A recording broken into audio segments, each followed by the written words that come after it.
Okay, so Bobby, what are you doing here? This is the This is a preliminary driver. driver for the Tesla coil that I'm building for my senior project. Okay. We have a 555 timer. And what does that do? It changes the initial DC current from the battery into a And a little AC an signal. AC signal So that is then So what kind of frequencies do you got on that AC signal? Like audio frequencies, right? they're very, very high. They're So that then drives. What does that drive? that then goes into this transistor. And what does that transistor do? It turns off and off depending on that current, which Off and off, or off and on? off and on Okay.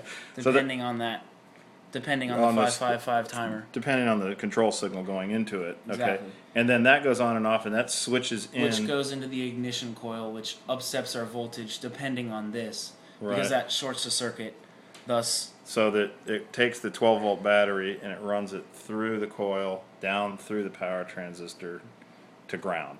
And then when you then what's the last thing we got here? What's this thing with these two screws here? What's the that? two screws is the spark gap, which takes the 20,000 volts or Whatever higher, it is. whatever it is from this ignition coil. And that's the from output of the ignition Yeah, coil. that's the secondary winding, right?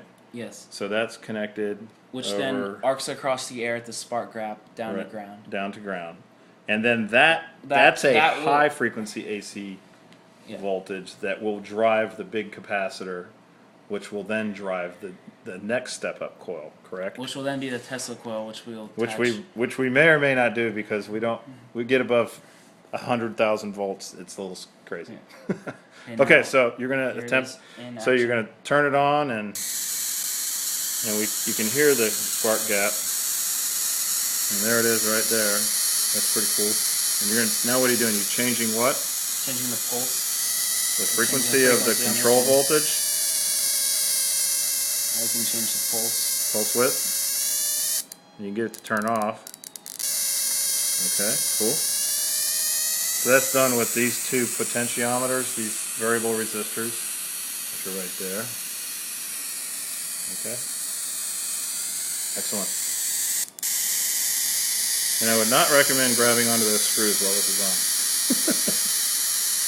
Unless you can find an enemy of yours. Good deal. Alright, so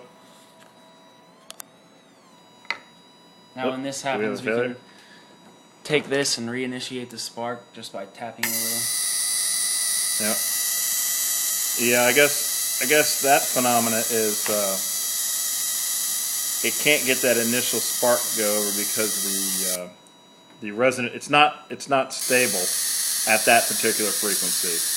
So we either don't have enough current coming out of the battery, or what we have here also is a power resistor in line with the coil, so that we don't drain as much battery. That's a 1 ohm 10 watt resistor, and the coil is about at DC about 1.5. This is probably a little warm. Yeah, it's a little warm. So we're gonna go ahead and shut this off because it's probably gonna drain the battery. All right, see ya. Bye.